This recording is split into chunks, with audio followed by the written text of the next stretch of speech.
반갑습니다. 두피무신대회 4연속 우승자 달키노장입니다.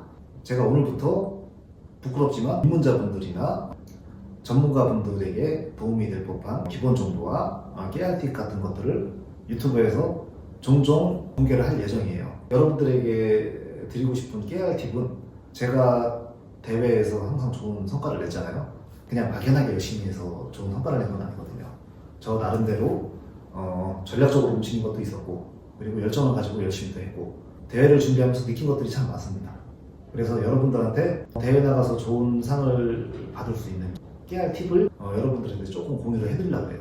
첫 번째로 여러분들이 시합에서 좋은 성과를 내시려면 가장 기본적인 걸 먼저 생각을 하셔야 돼요. 내가 작업한 마네킹과 남이 작업한 마네킹이 공동으로 올라와서 경쟁을 했을 때 어떻게 하면 이 마네킹보다 내 마네킹이 더 예뻐 보일 수 있을까라는 고민을 항상 해보셔야 돼요. 저 같은 경우는 그 부분에 있어서 딱 5가지 정도가 가장 중요한 핵심 포인트라고 생각해요. 첫 번째로 헤어라인 디자인, 두 번째로 헤어라인 그라데이션, 세 번째로 사이드 그라데이션, 네 번째로 예쁜 밀도, 그리고 다섯 번째로 그라데이션 대비. 이 그라데이션 대비라는 건 뭔가 좋은 점수를 받을 수 있는 과장되게 표현된 그라데이션 대비인 거죠. 그래서 이게 무슨 얘기냐, 똑같은 그라데이션이라고 해도 사람한테 하듯이 한 그라데이션은 조금 밋밋할 수 있어요. 하지만 대회용으로 내가 좋은 성과를 내기 위해서 과하게 표현한 그라데이션은 경쟁에 있어서는 훨씬 더 유리하다는 얘기죠. 그래서 어떤 분들은 사람한테 누가 이렇게 작업을 하냐라고 얘기를 하실 수도 있어요. 사람한테 하듯이 하는 거는 완전히 배제를 하셔야 돼요. 좋은 성과를 내시려면. 왜냐면 마네킹에다가 색감을 낼 땐 절대 사람한테 하듯이 해서는 색감이 진하게 안 올라가요. 실력이 기반이 돼야 되지만 운도 어느 정도 따라야 돼요. 내가 최대한 대회에 나가서 그 운을 다 제대로 활용을 하시려면 대회사의 성향을 파악을 하셔야 돼요. 모든 대회가 한 협회에서 열리는 게 아니에요. 대회마다 주관하는 협회가 다 다릅니다. 반영구 쪽에 포커스가 많이 맞춰 있는 대회는 아무래도 두피 문신 마네킹 자체가 너무 과하면 오히려 마이너스가 될 수 있어요. 오히려 사람한테 하듯이 예쁘게 하는 게 오히려 더 좋은 점수를 받을 수도 있어요. 그리고 두피 문신 쪽에 포커스가 맞춰 있는 데에는 조금 과한 두피 문신이 오히려 더 좋은 점수를 받을 수 있어요. 왜냐하면 여러분들도 잘 아시다시피 두피 문신은 업체들마다 하는 스타일이 다 달라요. 조금 과하거나 조금 모자르거나 이런 게 다 어느 정도 통용이 돼요. 결론적으로 밸런스가 좋고 예뻐 보이는 것들이 과할지라도 충분히 좋은 점수를 받을 수 있고, 그게 또 오히려 플러스가 될 수가 있어요. 그런 점이 있다는 거. 이제 막 열리는 1회 대회다, 이런 경우에는 정말 복불복이에요. 대회 심사 기준이 어떤 식으로 만들어질지 아무도 예상할 수 없어요. 그렇기 때문에 그런 경우에는 인스타 같은 것들을 보시면 어떤 대회에 어떤 심사위원과 어떤 운영위원들이 나오는지 어느 정도는 알 수 있어요. 그래서 그분들을 보면 대회사의 성향이 이 대회는 1회 대회지만은 이렇겠구나 라고 어느 정도 가늠이 되실 수 있어요. 전략적으로 이용을 하실 수 있어야 된다. 그렇게 했을 때 운까지도 나한테 올 확률이 높다 라고 생각을 하시면 됩니다. 제가 현역에서 지금 경력이 어느 정도 있는 원장인데 나가서 내가 만약에 성과를 못 내면 부끄럽잖아요. 창피하잖아요. 그래서 정말 열심히 남아서 연습을 많이 했어요. 근데 연습을 많이 하면서 느낀 건 저도 모르는 사이에 매뉴얼화가 되더라고요. 제가 하는 작업물들이. 그래서 저 같은 경우는 이번 대회를 준비하면서 3가지 정도가 매뉴얼화가 되더라고요. 저는 대회마다 조금씩 다 틀리게 해서 대회를 나갔었어요. 어떤 경우에는 조금 부드럽게 하기도 하고, 어떤 경우는 정말 진하게 하기도 하고, 어떤 경우는 조금 거칠어 보이게 표현을 하기도 하고, 어떤 경우는 조금 더 깨끗해 보이고 심플해 보이게 표현도 했어요.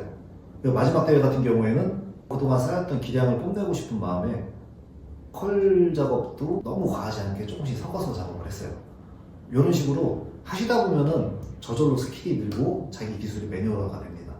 그래서 연습을 하실 때 그냥 연습하지 마시고 어떤 스킬을 쓸까라는 고민을 먼저 하시고, 작업을 하실 때 베이스 작업은 1mm로 한번 깔고 그 다음 작업은 3mm로 할까?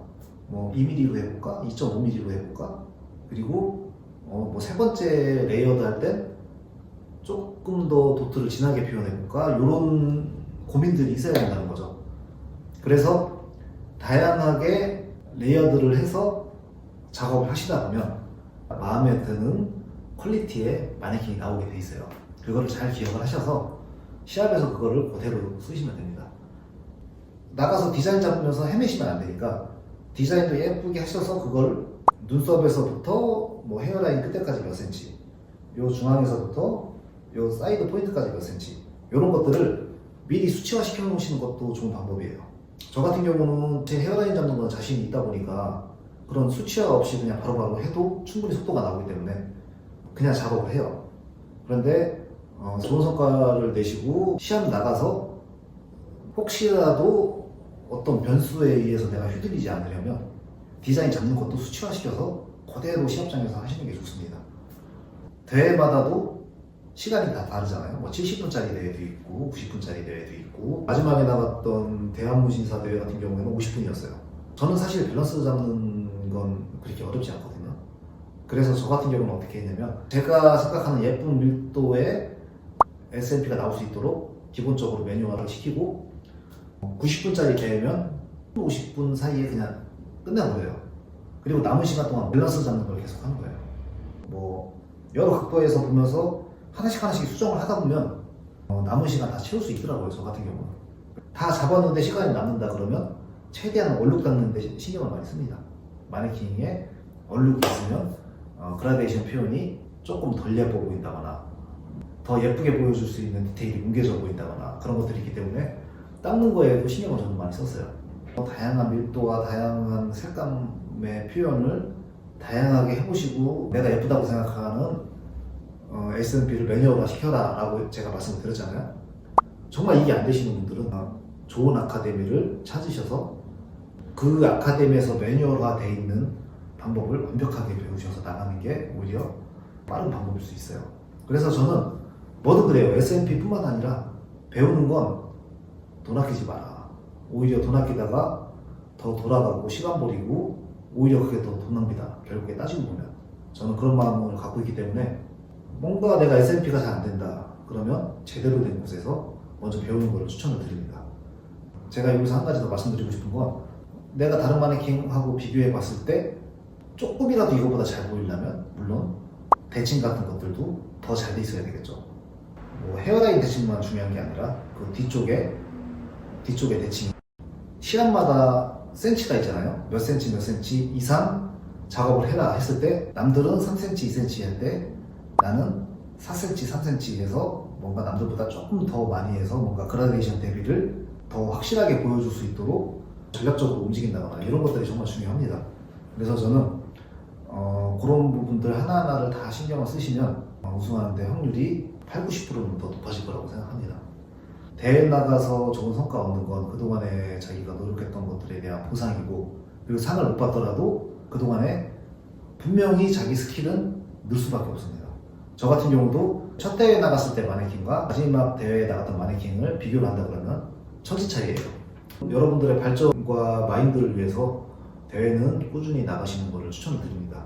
뭐 처음 시작하시는 분들은 말할 것도 없고 현역 원장님들조차도 나가서 경험을 하시면 정말 자기도 모르는 사이에 발전이 있을 거예요. 그래서 저 같은 경우는 그래서 과감하게 주변 원장님들한테 심사위원보다 대회 나가시는 게 성장하는 데 도움이 많이 되고 거기서 느끼는 만족감이나 성취감, 행복감 같은 것들을 꼭 느껴봤으면 좋겠다고 저는 전도를 하고 있어요. 제가 오늘 이렇게 구구절절 설명한 깨알팁 방출하는 이 영상이 많은 분들에게 도움이 됐으면 좋겠네요. 다음번에 더 알차고 유쾌한 영상으로 찾아뵙도록 하겠습니다. 지금까지 달걀원장이었습니다. 감사합니다.